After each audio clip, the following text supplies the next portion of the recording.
Hello, and welcome to Writers in Conversation. We are delighted to have you here tonight. I'm Carol Burns, Head of Creative Writing for the University of Southampton, and I run this reading series in association with Nuffield Theatre and for the English department at the university. And we are simply delighted to have Helen Macdonald with us tonight. Hi. Poet, scholar, professional falconer, and the author of the wonderful memoir, H is for Hawk.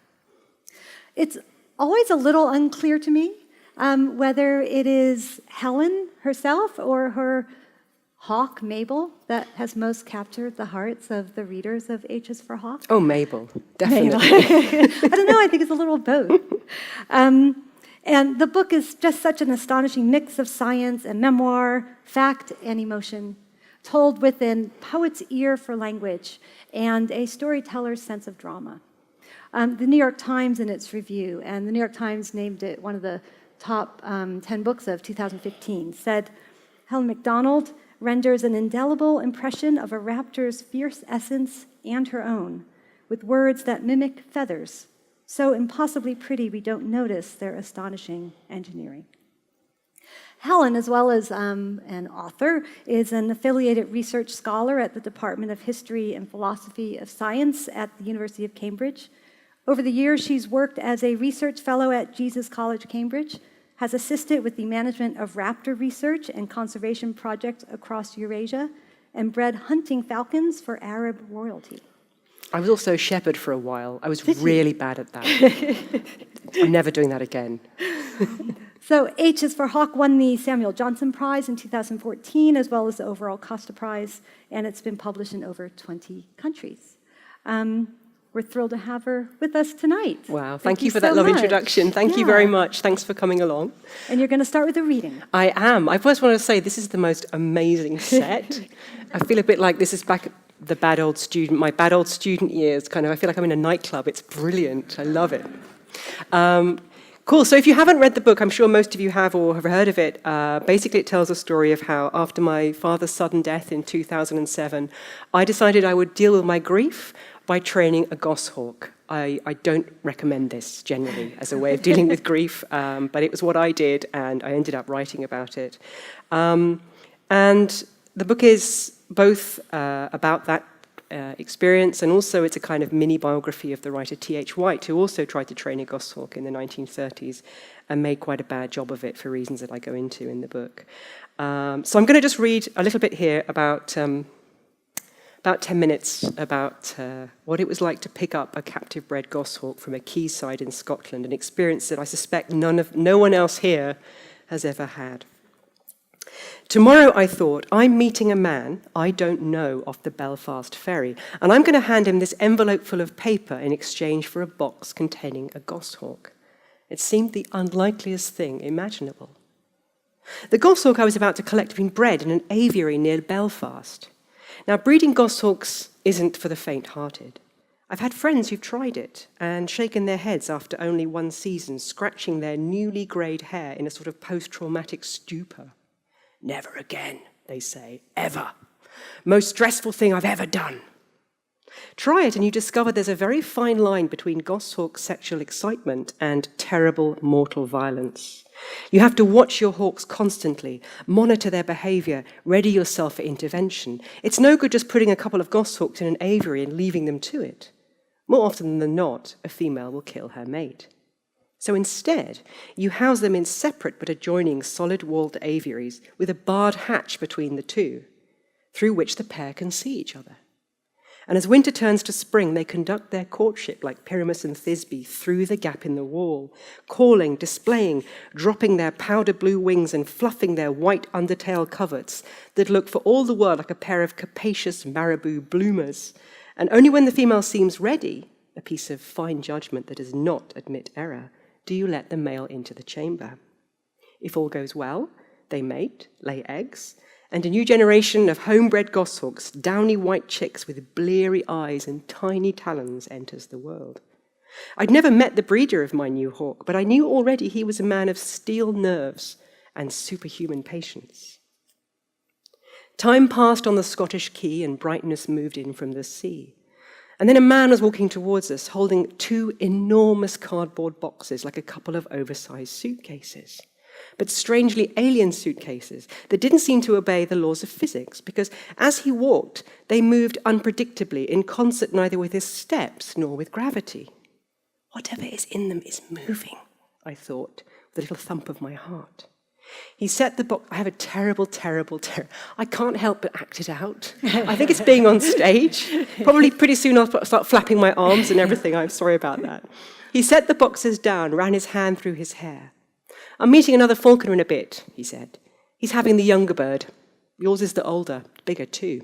So, he ran his hand through his hair again, exposing a long talon scratch across his wrist, angry at its edges and scurfed with dried blood.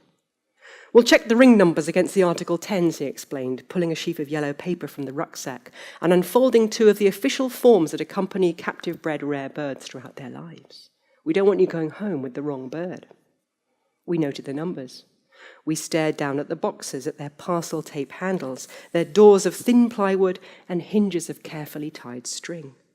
And then he knelt on the concrete, untied a hinge on the smaller box, and squinted into its dark interior. A sudden thump. Oh my goodness. I jumped in real life too at that moment, her feathered shoulders, and the box shook as if someone had punched it hard from within. She's got her hood off, he said, and frowned. That light leather hood was to keep the hawk from fearful sights, like us. Another hinge untied. Concentration, infinite caution, daylight irrigating the box. Scratching talons, another thump, and another thump. The air turned syrupy, slow, flecked with dust, the last few seconds before a battle. And with the last bow pulled free, he reached inside, and amidst a whirring, chaotic clatter of wings and feet and talons and a high-pitched twittering, and it's all happening at once, the man pulls an enormous hawk out of the box. And in a strange coincidence of world and deed, a great flood of sunlight drenches us, and everything is brilliance and fury. The hawk's wings barred and beating, the sharp fingers of her dark-tipped primaries cutting the air, her feathers raised like the scattered quills of a fretful porpentine. I totally stole that from Hamlet. Shh. 2 enormous eyes. My heart jumped sideways. She's a conjuring trick, a reptile, a fallen angel, a griffin from the pages of an illuminated bestiary, something bright and distant like gold falling through water. Broken marionette of wings, legs, and light-splashed feathers. She's wearing jesses and the man holds them, and for one awful long moment, she's hanging head downward, wings open like a turkey in a butcher's shop, only her head is turned right way up, and she is seeing more than she's ever seen before in her whole short life. Her world was an aviary no larger than a living room, and then it was a box, but now it is this, and she can see everything. The point saws glitter on the waves, a diving cormorant 100 yards out, pigment flakes under wax on the lines of parked cars, far hills and the heather on them, and miles of sky where the sun spreads on dust and water and illegible things moving in it that are white scraps of gulls. Everything startling and new-stamped on her entirely astonished brain. But through all this, the man was perfectly calm. He gathered up the hawk in one practiced movement, folding her wings, anchoring her broad feathered back against his chest, gripping her scaled yellow legs in one hand. Let's get that hood back on, he said tautly. There was concern in his face. It was born of care. This hawk had been hatched in an incubator, had broken from a frail bluish eggshell into a humid perspex box, and for the first few days of her life, this man had fed her with scraps of meat held in a pair of tweezers, waiting patiently for the lumpen, fluffy chick to notice the food and eat, her new neck wobbling with the effort of keeping her head in the air. All at once I loved this man, and fiercely. I grabbed the hood from the box and turned to the hawk. Her beak was open, her hackles raised, her wild eyes were the colour of sun on white paper, and they stared because the whole world had fallen into them at once. 1, 2, 3. I tucked the hood over her head. There was a brief intimation of a thin, angular skull under her feathers, of an alien brain fizzing and fusing with terror, and then I drew the braces closed. We checked the ring numbers against the form. It was the wrong bird. This was the younger one, the smaller one. This was not my hawk. Oh.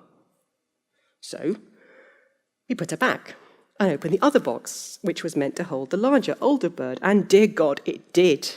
Everything about the second hawk was different. She came out like a Victorian melodrama, a sort of mad woman in the attack. She was smokier and darker and much, much bigger. And instead of twittering, she wailed, great awful gouts of sound like a thing in pain. And the sound was unbearable. This is my hawk, I was telling myself, and it was all I could do to breathe. She too was bareheaded, and I grabbed the hood from the box as before, but as I brought it up to her face, I looked into her eyes and saw something blank and crazy in her stare, some madness from a distant country. I didn't recognize her. This isn't my hawk. The hood was on, the ring numbers checked, the bird back in the box, the yellow form folded, the money exchanged, and all I could think was, but this isn't my hawk. Slow panic.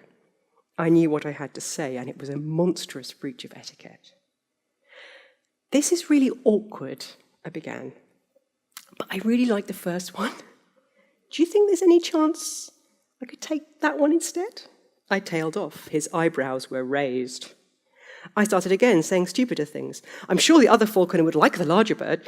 She's more beautiful than this one, the first one, don't you think? I know it's really out of order, but could I? Would it be all right, do you think? And on and on and on, a desperate, crazy barrage of incoherent appeals. I'm sure nothing I said persuaded him more than the look on my face as I said it.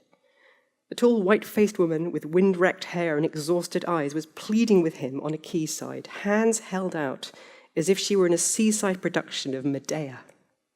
Looking at me, he must have sensed that my stuttered request wasn't a simple one, but there was something behind it that was very important. And there was a moment of total silence. All right, he said. And then, because he didn't see me believe him, yes. Yes, I'm sure that will be okay.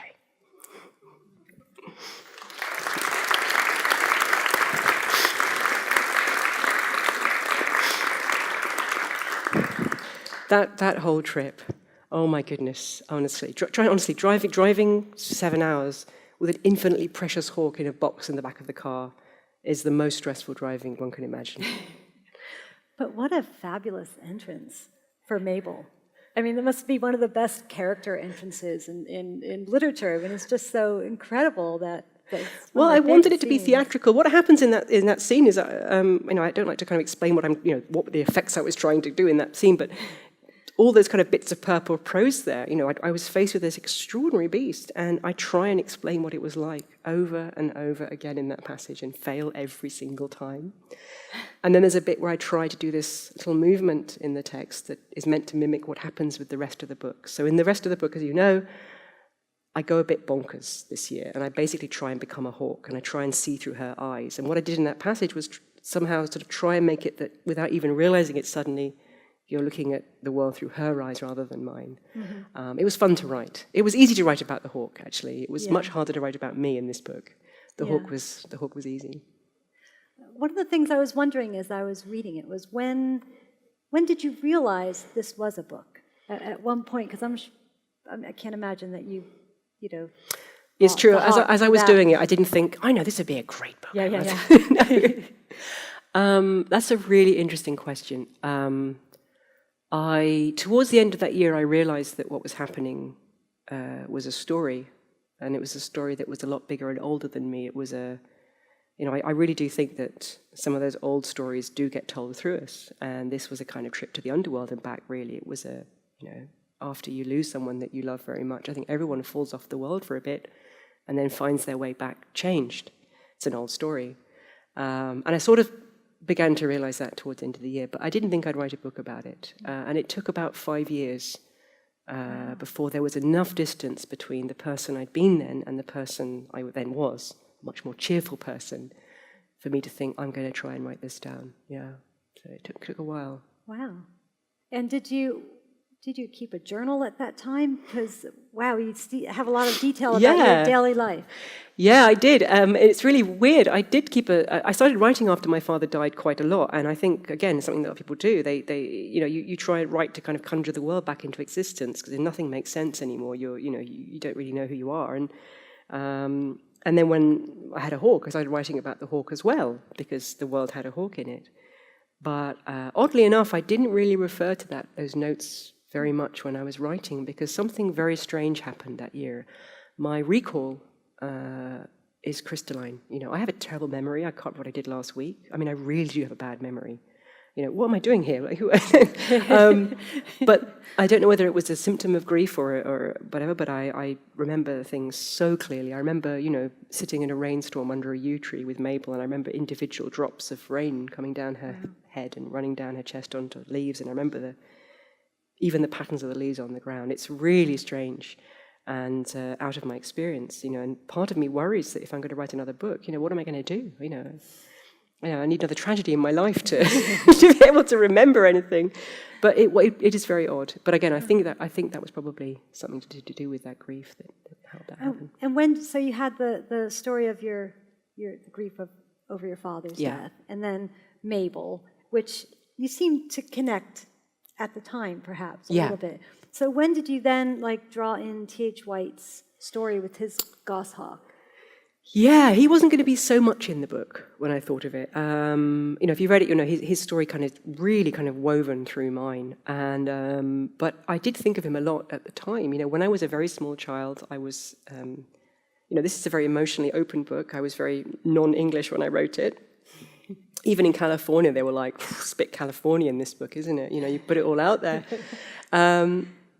And there are some things I confess in it, like when I was a kid, I was so obsessed with birds of prey. I wanted to try and sleep with my arms behind my back like wings. I mean, that kind of thing is still embarrassing to confess. I've just confessed it again, actually. That's I don't know.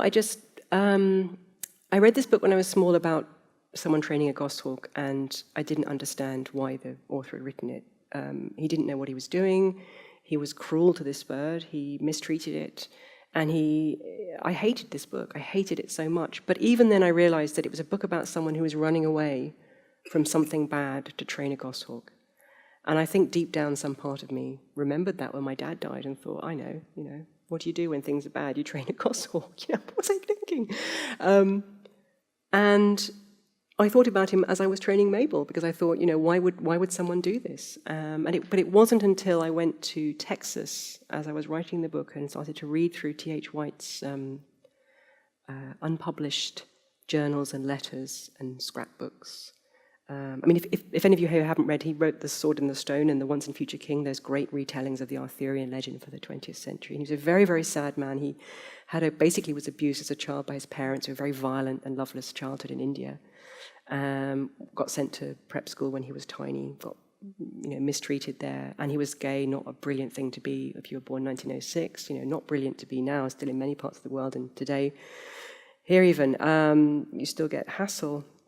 And I just began to feel very compassionate towards him and be almost haunted by him. And I knew I wanted more of him in the book, and he just started to be in it, and I couldn't really stop writing about him. And I think the book's about. I think the reason for that is the book's sort of about trying to see through eyes that aren't your own. And one of those pairs of eyes was the eyes of the hawk, and the other pair of eyes was that of Tim White, who I still very fond of, very problematic character, but I'm very fond of him still. Well, you show so much empathy for him in the book. Yeah. Because I find him not all that likable. I'm not sure I'd want to read The Goshawk. I think I'd be as angry heartbreaking. It's a heartbreaking book. Yeah. He's not very likable. I think he would have hated me. I don't think he thought women should vote. And oddly enough, I was lucky enough to be invited to meet a woman who knew him very well. In fact, nearly married him and then didn't, for reasons that I think were very good ones. And she's very elderly now. And we talked about Tim, and she said something very interesting. She said, people always think of Tim as this kind of miserable, depressive, sitting in his house, drinking whiskey and, hating people. And she said, that was part of him, but he was also very, very funny and extremely generous and kind. And she just wanted to tell me these things. And it was just really important to remember that none of us is none of us is entirely one thing or another. He was capable of great acts of love and compassion, and he loved the natural world as well. So I love lots of parts of him, yeah. And you so beautifully intertwine these three strands in the book. Was that a difficult thing to craft, or? Oh, God, yes. Yeah. It was really hard. I didn't expect as I wrote the book that it would start to kind of push back. I'd written lots of things before, but they weren't very long. And I hadn't realized that when you start to, you've done this, you've written longer books, but after a while, it's a bit like trying to sort of wrangle a horse or something. Sometimes you'll try and get the horse to go somewhere, and the horse is like, no. Obviously it doesn't talk to you, but... so there are whole chapters I wanted to get into this book that just wouldn't go. Eventually I had to get rid of them. And then somehow I'd find myself writing about other things quite without realizing it. So I think the thing that I started to learn slowly as I wrote the book was that I just had to listen very carefully to what the book was saying and then sort of follow it. And that's why I think T.H. White turned up more in the book than I thought he was, because quite often I'd write about something that I did, and then suddenly I'd be in his farmhouse, he'd be writing something in his diary, and I'd just have to follow him there. So it was quite an intuitive process, but sometimes it was, there'd be a week when I'd be swearing and smoking and cursing and nothing would come out, and then I'd kind of, okay. Writing's hard, People, I think people do think that you just sit around all day drinking wine and, listening to Chopin. It's hard. Another thing you do so well, and the bit you read is such a good example of this, is you do such a wonderful job of crafting a scene. And I was wondering, what to you is the most important part of a scene? Oh my God, there are so many ways of answering that question, actually. Emotional honesty. That, again, sounds really kind of a bit airy-fairy, but readers know when you're not telling the whole story. So I just had to keep, what was it really like there? I, for years when I was small, wanted to be a painter. And even now, when I look at any kind of landscape, I'm always blocking out color values and tones. And I think that I wanted to try and get across that sense that the hawk had of a very clear pictorial image of the scene. So that was always very important to me too. And I tried to sort of change it. So the bits where I'm talking about the hawk are very, very visual, and then the bits where I'm talking about me tend to be less so. A sense of place, a sense of honesty. I think those two things are the only things I really paid attention to. But there are bits of the book that I'm still not happy with. I'm not telling you what they are. Oh, come on. Well, I suppose you must be really happy with that scene, though, if you read that scene. And I like that bit. Yeah. I like that bit, yeah. And you're really inside. I feel like as a reader, I'm really inside your experience. And that's one of the reasons it works, I think. Well, I think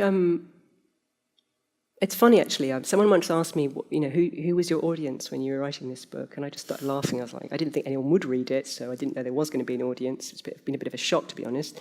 Nice one.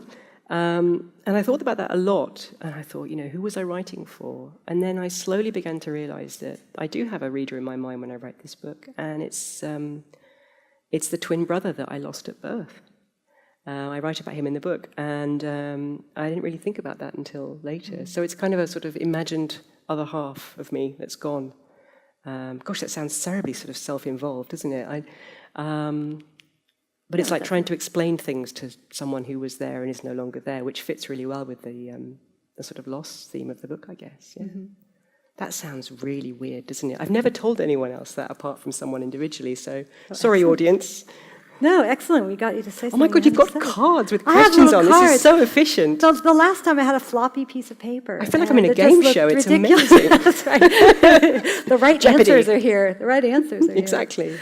Exactly. Who won the battle of... Yeah. At one point, White describes himself as taking a child's delight in the lives of creatures other than man. Yeah. And you do that too, obviously. Yeah. I love nature. I don't dislike people. There's a sort of weird sense that people assume that if you like nature, it's because you can't deal with people. I don't think that's it. I hope not.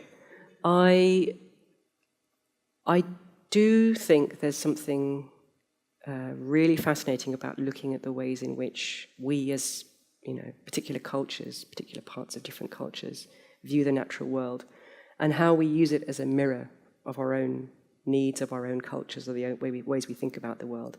So, hawks are a great example. I mean, goshawks are just chickens with talons. They're not somehow, made of a different material than other birds. And yet we see them as these noble or marauding or fierce or violent creatures in ways that are connected with their long history in human culture and what they do. And we use them to prove our own ideas about the world to ourselves. So there's a bit in the book where I talk a lot about how in Nazi Germany, for example, the Nazi elite were very interested in falconry because it seemed to naturalize their own ideas of power and violence. And it's really scary stuff. So I think, I like to think about those things because once you look at a creature and you start to kind of piece together all the meanings that we've given it, sometimes, just sometimes, you can kind of look past those meanings and you can see these astonishing, incredibly alien, beautiful creatures who live their own lives for their own reasons in a world that is not ours and yet is. And that, to me, is always an astonishing moment. So that's kind of why I do that, I think. I want to sort of try and see past all these meanings to see what's really there, or try to. And it seems sometimes, too, there's a connection between writers who write about nature and a very close attention to language. Do you think there's reasons for that connection? Yeah, I think nature writers are allowed to be a bit more purple prosy than other writers, maybe. Feather-footed through the plashy fen passes the questing vole. There's a long tradition of that kind of writing. But I do think that certain kinds of naturalist practice, I guess, that's my nice academic phrase there, word, involves a certain kind of attention, a certain kind of looking at the world around you, a very close attention to detail. And I've just been teaching or trying to teach creative writing up in a course in Scotland, nature writing, and it was great. It was actually snowing, and we sent all these poor students out into the snow. I feel terrible about it. Everyone had colds. I hope they're all right now. And we were looking about the difference between writing about a landscape as you remember it, and then what happens if you go out there and you actually look at it and write down what you see. And I think that direct observation, the precision of those kind of moments when you not only look at what you see, but you're also inevitably writing about how you feel about it. I think the immediacy of that kind of writing is very much part of what I like about nature writing. Yeah. And a few people who I mentioned that you were coming as a guest told me that they wouldn't come because they disapproved of owning a wild hawk and taming a hawk. But you so love nature. I'm just wondering how you reconcile those. Yeah, I mean, I don't. I mean, it's really interesting to me. I don't really see that there's a. I mean, I think in terms of our relationships with animals, I think if falconry is done right, it's among the most enlightened relationships between a human and a wild animal that exists. I mean, look at Mabel. I mean, Mabel, it's true, did watch more TV than any goshawk I've ever, I think, in the history of the world. So she saw more antiques auction programs and house-moving programs and Midsummer Murders, I think, than any other hawk in the history of the world. But so her life was, as far as I could make it, identical to a wild bird's. So she'd go out, we'd fly for hours a day. She was completely free. At any point, she could just disappear over the horizon if she wanted to. She decided to come back. And then the only difference between her life, I think, and that of a wild hawk is that rather than sit up a tree and digest her dinner, she'd sit on the sofa with me and, watch telly. So, I mean, I think that sense it's a partnership rather than people think falconry is about domination and subjection of a wild creature to your will, but anyone who's ever met a falconer and seen them work with a bird realizes that it's an extraordinarily equal partnership. And it's marked by this sense that if the bird doesn't like you or wants to go, it can just leave. And I think that's a good model for a relationship with the natural world. And as for the hunting part of it, that's what hawks do. And I say in the book, if you keep a goshawk and don't let it hunt, it's like having kids and saying, I love kids, but I don't let them play. I mean, it's what they're made of. So even though I'm not a bloodthirsty person in any way, I'm the person who saves the spiders in the bath. I won't even kill houseflies. I think my friends laugh at me for that. I didn't want Mabel to be half a goshawk. That's what they do. So that's what I did. And although sometimes she played with you. She did. This is really funny. So I used to play with her a bit like a kitten, and I used to scrunch up bits of paper and throw them to her, and she'd catch them in her beak and toss them back to me, and we'd play catch. And I remember telling some goshawk friends of mine, because goshawks are kind of macho birds. A lot of people who fly them, not all, but a lot of people have, there's a lot of tattoos in goshawk country. And a lot of them were like, you don't play with goshawks, you don't do that. And there's this sort of sense that they're kind of like feathered shotguns. In fact, I've been trying to explain what goshawks are like to people for a long time, and I've realized that the easiest way of describing their personality is to say they're basically the Christopher Walkens of the bird world. I was in America, actually. I was doing a talk in Connecticut, and I said this to someone, to the audience, and there was this total hush, and I thought, that's strange, do they not know who he is? And a sort of sense that I'd said something very bad. I was like, what have I done? And then afterwards, people kept coming saying, he lives here. And they kept saying, he's very nice, he's not a psychopath, he's really nice. I was like, I know. So I used to do this, and I later discovered that pretty much all of the people who told me you don't fly with goshawks, they all do, but they just don't feel they can talk about it. So I think that says more about masculinity than it does about goshawks. They're very playful, very intelligent, fascinating creatures, and Mabel was a sweetheart. She wasn't this sort of towering horror of the natural world. She was this sort of slightly squeaky toy sometimes, with big talons and starey eyes. My friends would come to visit, and they'd be kind of, sort of take wide berth around her perch. She's fine. Yeah. But looking back on it, I can kind of see why they would do that. Yeah. Well, you were going to read again. Yeah, absolutely. Great. So I'm going to just read a bit towards the end of the book. What happened that year was, as if you read it, is that I basically tried not to be a person. I wanted to see the world through the eyes of my hawk, because hawks, they lived in the present, they didn't have human emotions, they couldn't experience grief. I didn't want to be me anymore. And I did this really well, to the point where I became this kind of feral creature covered in mud and rabbit blood and scratches. And eventually I got quite depressed and went to the doctors, and I said to him, I think I'm depressed. And I did this questionnaire on mood. And it was amazing. One of the questions was, do you feel you take less care of your personal appearance than formerly? I remember looking down at myself, and I'm not kidding, I had I hadn't washed my hair for a month, I was covered in mud, I had rabbit blood on my trousers, and I remember thinking, I don't know, do I? I went kind of nuts, and I ended up on antidepressants, and I sort of came back to the human world I'd left behind. Again, the trip to the underworld and back. But one of the things that had left its mark was that I began to see the countryside and nature very differently after this period with the hawk. And it wasn't just that I'd seen death close up, which was very educational and extremely strong, and made me feel very accountable to my place in the world. But also the world was full of preciousness in a way I hadn't done before. And I think that sense of mortality and the world being full of beauty and life for its own sake is something I've kept with me. So this is me. I'm out hawking with Mabel in a place near my mum's village, not very far from here. There was quite a lot of poaching that year. I'm slightly worried about giving a talk here in case there are any local landowners in the audience. I'm really sorry about the pheasants. I wasn't in my right mind. So I'm in a part of Hampshire, it's like quite near Alton, and I'm going to sit down to read this, I think. And I'm right at the edge of the land I'm supposed to be flying the hawk on, and Mabel's looking through the hedge at some chalk down. And I decided to go and investigate.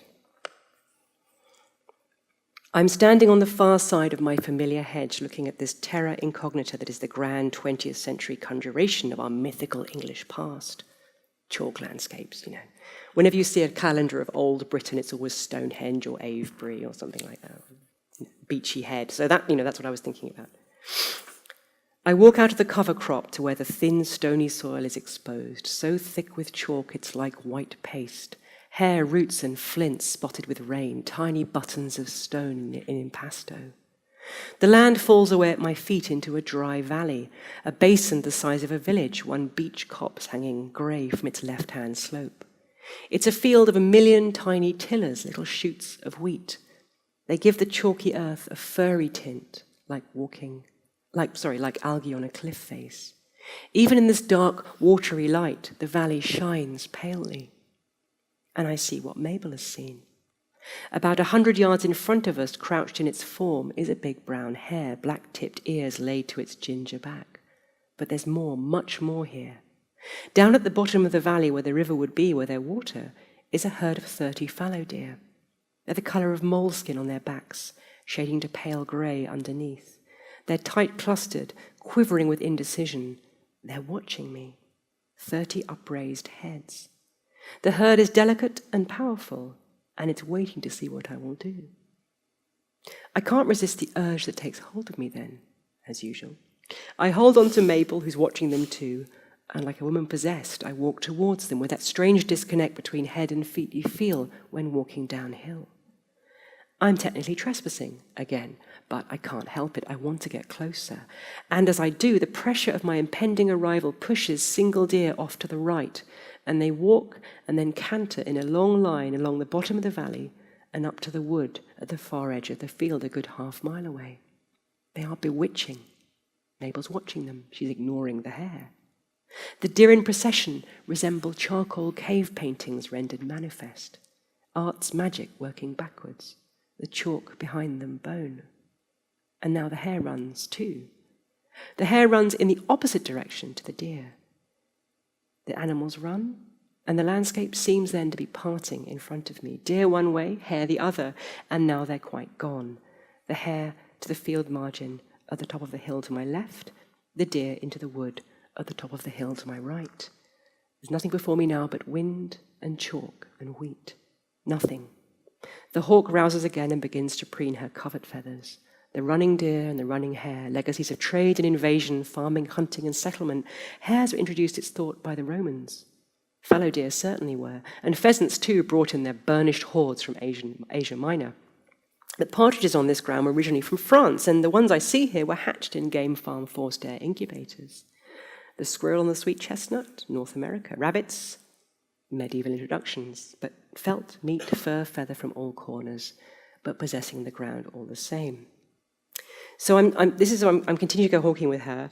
It starts to rain, and Mabel gets little spots of water on her head and her eyelashes, and I start to feel like, it's time to kind of call it a day. And we're both very content. She's really chilled out. She's got a big crop full of food, and I'm walking back to the...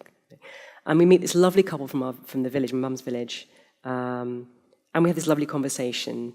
And then the guy says, "Isn't it lovely to see the deer?" And I say, "Yes, they're amazing." And he says, "Isn't it great, a bit of old England that's still left despite all these immigrants coming in?" And, well, it just suddenly goes really cold for me, and I feel very quiet, and I go back to my mum's house, because, I'm a bleeding heart liberal, etc. And I'm very, very sad. And I start thinking. This is my soapboxy bit. It's a miserable walk. I should have said something, but embarrassment had stopped my tongue. Stomping along, I start pulling on the thread of darkness they'd handed me. I think of the chalk cult countryside and all its myths of blood belonging, and that hateful bronze falcon of Goering's plans to exclude Jews from German forests.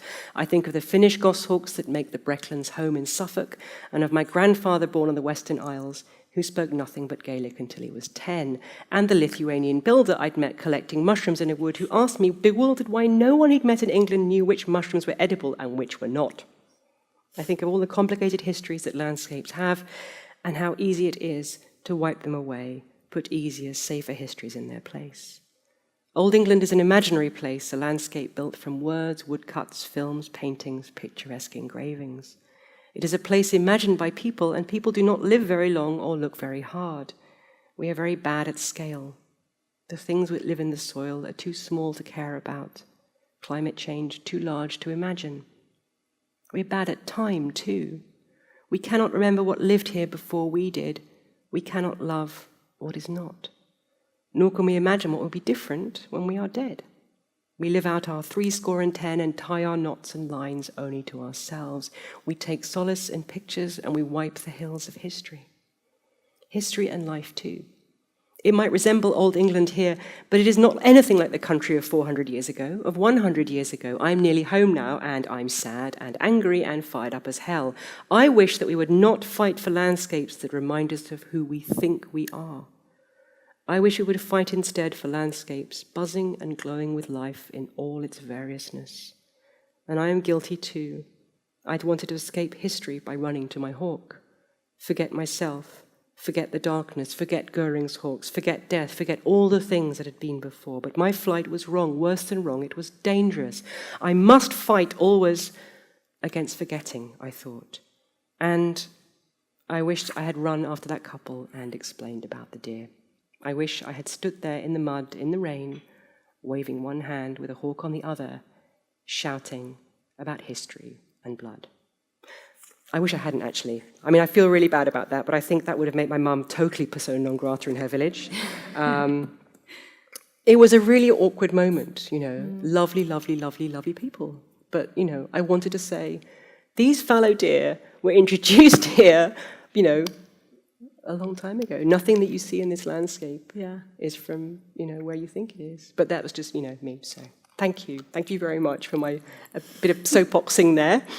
Well, it's very appropriate. Yeah, thank you. A little. I think that's just my bit of post-Trump terror there, I think. Post-Brexit as well. Post-Brexit, post-Trump, yeah. It seems very relevant at the moment, doesn't it? But is it time, now people can grill me, I think. This is the exciting bit where... Yes, we're supposed to raise the house lights. Hello. So you can see, there we Hello, go. people. Hey. And Izzy is going to run around with the microphone. I had a small boy at a talk once. I don't know what he was doing there. He was about 5. And he stood up and he said, I have a question. And I said, what's your question? He said, what was the biggest thing Mabel ever murdered? Whoa! I said, I think it was probably a big rabbit. And he looked so disappointed. He was just like, I mean, I think he thought I was going to say a horse or something, you know. But he was so disappointed, he almost cried. I felt like I'd really, you know, ruined his evening or something. I still don't know what he was doing at my talk. Any questions? Is there a lady? Yeah, go, just in case. Yeah.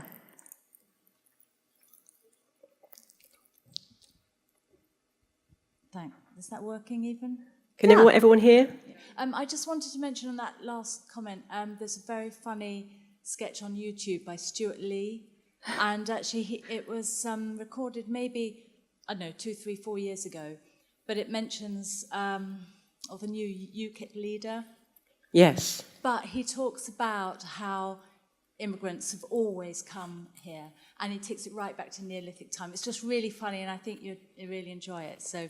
I will check it out. Yeah, right, those bloody beaker people coming in here and that's it. making their weird beakers. Exactly. Absolutely, I'll check it out. Thank you. It is true. I mean, that's the thing of trying to sort of pretend that history doesn't, you know, history is speaking as a kind of ex-historian, but it's something you can still use to prove whatever you want to yourself. But I like to think that with the long view, things, you can shift the way you think about who you are. Yeah. Thank you for that. I will check it out. Who else is going to be brave? Hello. Whoops. I had a feeling it was going to happen. Here comes the microphone. Oh, great. Hello. Hi. I have a short question and a long question. 2 questions. But one's for a friend. No, go ahead. I'm a bit concerned about the fact that you're talking about Mabel in the past tense. Yeah. Is she? Yeah, she's no longer with us. I flew her in a much less kind of feral, crazed manner, and we became even greater friends for another 6 years. And then I had to move back to my mother's. I ran out of money, you know, being a historian. Academia, not the most, you know, it's kind of tricky job-wise. And my mum's like, yeah, bring the hawk back. You know, my mum's really chilled out. And unfortunately, my mum, living where she does, in some of the most heavily shot over pheasant land in Britain, I found it really inexplicably hard to find anywhere they would let me fly her near my mum's. Sensibly, no one wanted a goshawk on their land. So I loaned her to a very good falconer up in Cheshire who flew her. And they got to be really good friends too, and I wanted to get her back to fly her. And she was in an aviary, and he went away for a few days to get married, actually. This really ruined his honeymoon, I think, and she died very suddenly while he was away of a thing called aspergillosis, which is a acute fungal infection, an airborne fungal infection. And I'm probably something that happened like, maybe someone next door had turned their compost heap over or something. There was this huge load, and it was untreatable, very swift. And I bawled my eyes out. This was in 2014, I think. And I still have a little sheaf of her molted wing feathers on my desk in a vase. And the ring that she used to wear on her leg, which we cut off. She got buried on one of the hillsides where she used to fly.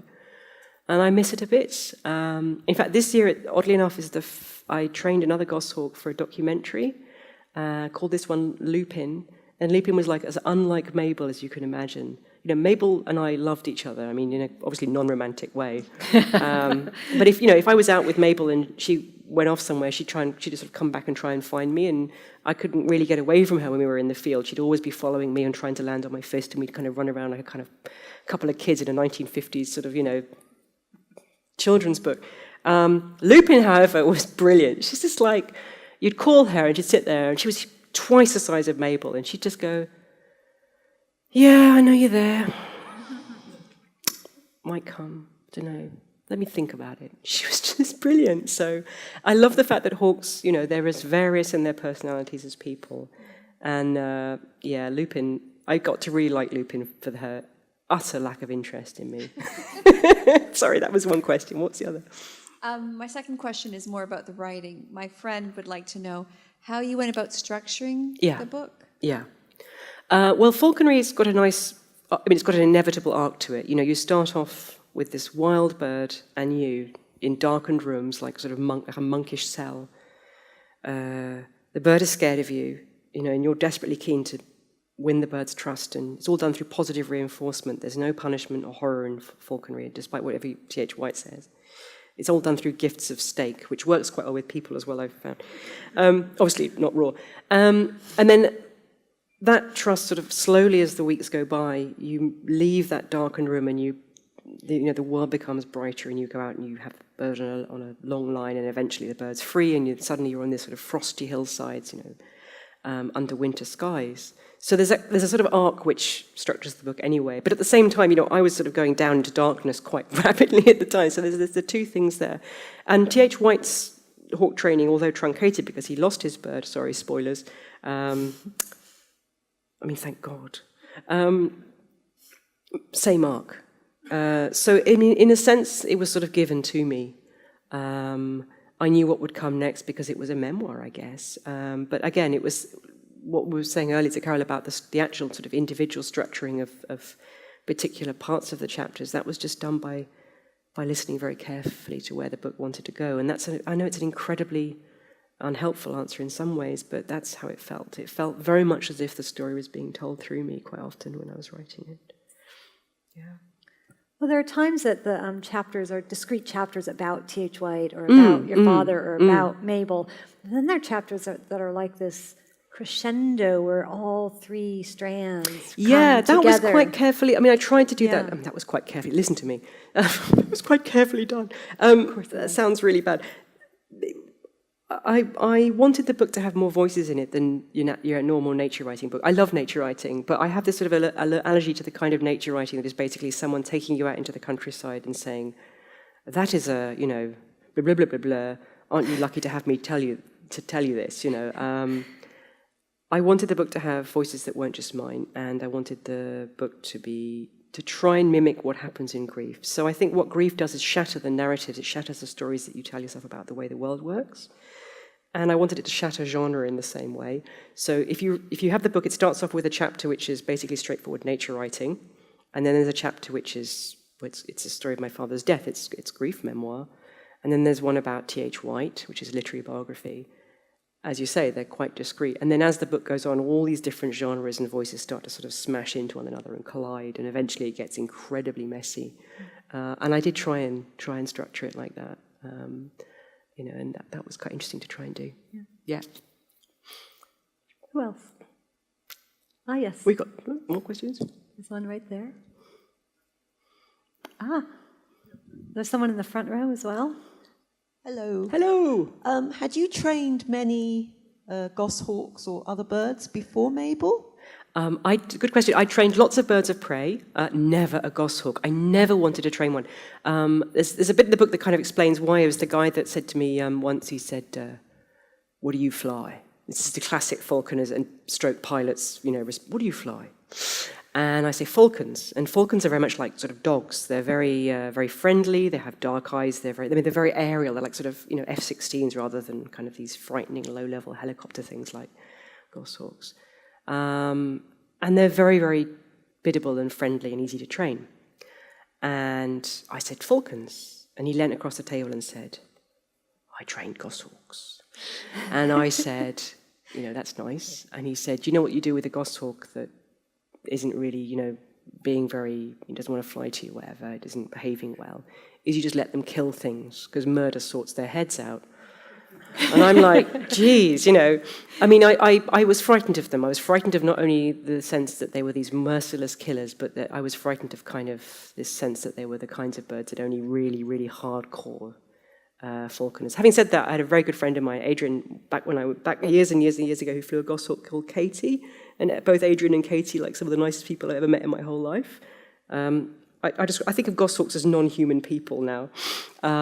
So I think, their reputation scared me a bit. But now I'm a total goshawk convert. I think they are, despite their frighteningness, that's not a word. You can tell I'm a writer, can't you? Scariness. Despite their manifest power in the sense that they're very nervous people and very skittish and very kind of, weird in many ways, I think you can have a bond with a goshawk that's way deeper than you can with a falcon. They become one-person birds, and they really, really get to know you, and I think that's just amazing. So if I got another bird, hopefully if things get quieter and my life gets a little bit more calm, I think there will be another goshawk. Yeah, they're amazing. There's someone in the front here who had a question. Hello.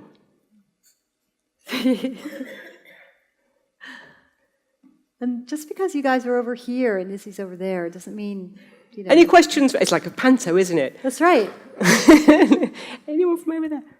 Hi, can you say more about that beginning? I bought the book at an airport, I think, because I opened it. I love that beginning where a person goes out to nature to watch wildlife, and then there's nothing natural about that nature. I remember the narrator saying, well, there were burnt out cars there, and there were two parlors, and I wanted to watch wildlife. Can you say more about that? Yeah, I mean, I have a sort of thing that, one of the things I get really grumpy about, I get grumpy about a lot of things, actually, but one of the things I get grumpy about is this sense that both in natural history painting and in natural history writing, that you shouldn't talk about the human things that are in those environments. So, I always think that if you're listening to a nightingale and you can hear an ice cream van playing Greensleeves in the background, you should probably put that in when you're writing about it. It's not just the nightingale.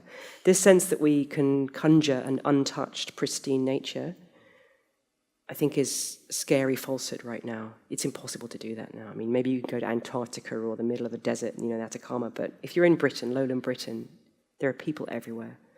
And I just wanted to talk about that landscape in particular because it's not beautiful. Does anyone here know the Brecklands up near Thetford? It's where they filmed Dad's Army. In fact, there's a statue of Arthur Lowe in Thetford. Anyway, moving on. So I like it because it's a messy landscape. It's not beautiful. I like it because it's and it has these goshawks in which were once native and are now returned to Britain through being put there by falconers, so that all the histories in that area, in that part of the world, seem to me not to reach towards the grand kind of romantic wilderness of mountains, but this sort of scratchy, stubby. It's also economically very deprived area, and I wanted to just write a bit of a love letter to it. It's also very odd. I mean, I've gone for walks in Thetford, and I've done things like come across dead hares with kitchen knives lying by them, just lying there. I once found a collection of soft toys hung from trees with arrows in them. I mean, it's a very odd place, and I love it for its oddness, and I love it for the fact that it doesn't fit with any of the stories that we're supposed to tell ourselves about the countryside in Britain. Yeah, it's a really cool place. It's a really odd story. But the whole story is just... Thank you. There's also a really great Centre Park spa. in the middle of Thetford Forest. And I had a friend who went there, and you could actually lie in, it really was a friend, not me. You can lie in a kind of sort of jacuzzi-type pool and look up at the sky and watch displaying goshawks flying overhead if you go the right time of year, which is pretty weird combination of things. So probably shouldn't be trying to advertise Centre Parks there. Just ignore I said that. Someone had a question in the back This there, is brilliant. There's loads of questions. There's a lady here, and there's... there's another one there. Here. Great. I don't know. Do you want to shout it out? Yeah, kind of. You describe the book as having written itself in some way. You sort of follow the book. Yeah. Is there anything, having distance from it now, that you do differently when you start again? I think it probably make it more obvious that if there's anyone that's an idiot or a jerk in this book, it was me. I was incredibly self-absorbed, and I tried to get across in the book that I was this self-absorbed person.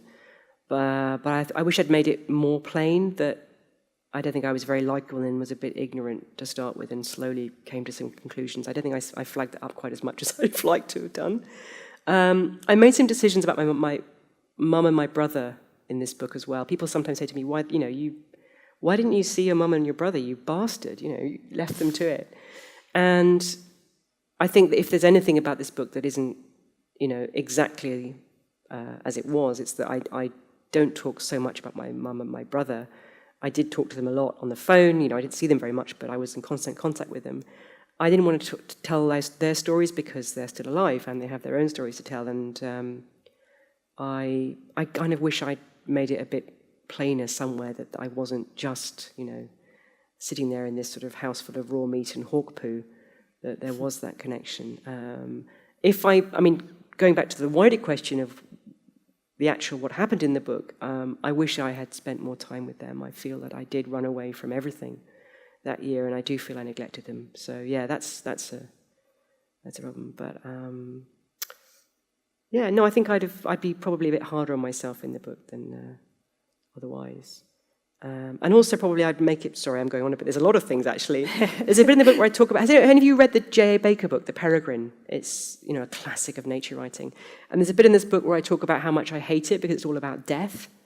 And I've had a lot of very sharp letters from people who love that book saying, it's an amazing book, how could you? And I sort of write back and go, well, I thought it was about death back then because I thought everything was about death back then. I actually think it's an amazing book. So if I somehow am able to just write it to make it obvious that I think it's a masterpiece, and that maybe my response to it was possibly coloured by my circumstances, I probably would have done that too. But no, it is what it is, as we were saying. But that's a really interesting question. Thank you very much. Yes.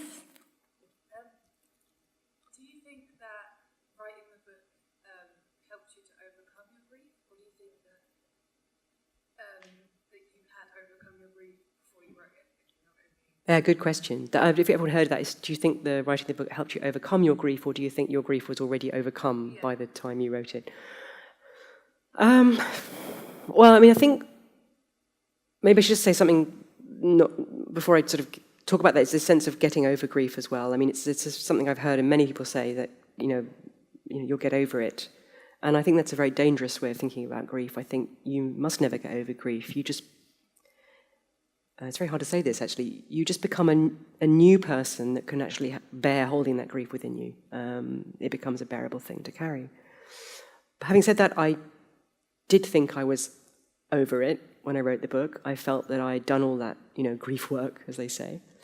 And then when I was writing the last paragraph, and I remember actually just, click last line, and I felt sick. I felt really nauseated and dizzy, and I had to sort of sit down, and I was like, what is wrong with me? And I realized it had been working through some stuff, and I think it was a proper goodbye, not just to my father, but to the person I had been back then. And that was, it was like I'd made a pot or something. I'd made something out of my grief and just sort of put it on a shelf now, walk away. Obviously, I haven't walked away. I've been talking about it constantly for 2 years. But it was unexpected to think that even though I thought that I told this, I'd already done that work, I hadn't. Yeah. So I'm aware that the students here have a Christmas ball tonight. So Oh my God. I know. Wow. I know. At 10 o'clock, they're going to be going back and dressing up. So do any of you Cinderella out. type people need to go off and get changed? If do, you want to... Yeah. So I'm going to ask one last question. Yes, please do. And that is, in this book, you talk about the world as entering the hawk's world and almost becoming the hawk. Do you think that kind of transformation is necessary for writing any poem or novel or story? Yeah, I think so. I think in a way. I mean, not to the extent that I did, but certainly, I mean, everyone that I know that writes fiction says that you do get split into your characters, and you begin to inhabit them in ways which is sometimes quite nerve-wracking and sometimes quite weird. I mean, you start to sort of see the world through their eyes. And someone might say, yeah, but they're just invented characters. Well, of course, so was my goshawk. You know, I don't really know what a goshawk was thinking. You know, everything that I intuited about what it was like to be a goshawk was in my imagination, right? I mean, I can't see like a goshawk. Goshawks have colour vision, which is, you know, completely different from ours. They experience the world in a different time frame. Everything about their phenomenal world is different from humans, and I don't know what they think, really. I mean, I know they like, you know, certain things. They like having baths, and they like warm houses, and they like pine trees and killing rabbits, but, you know, I don't think there's much difference in some ways between imagining that you can be a goshawk and imagining you can be, you know, a 14th century French prince or princess, or, you know, coal worker in, you know, Bradford, or, I mean, all those different, you know, beings you inhabit are an act of imagination. So yeah, I think so. Yeah. All right. Well, thank you so much. I can't believe it's over. I know, This is neither can it's been really nice. Thank you very much for coming, everyone. It's been really great. Thank you. Yeah.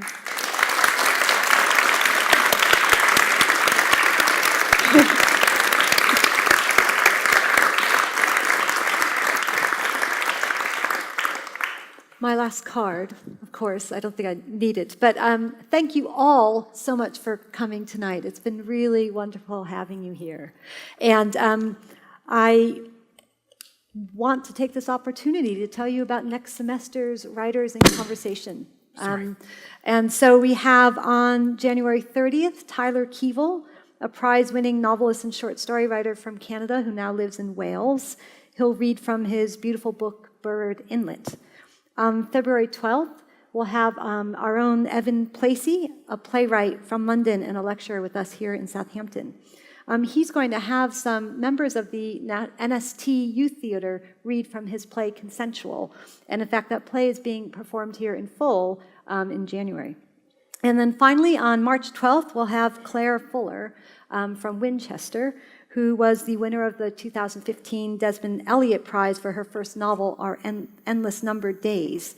She'll be reading from her new novel, Swimming Lessons, which is being released this coming January.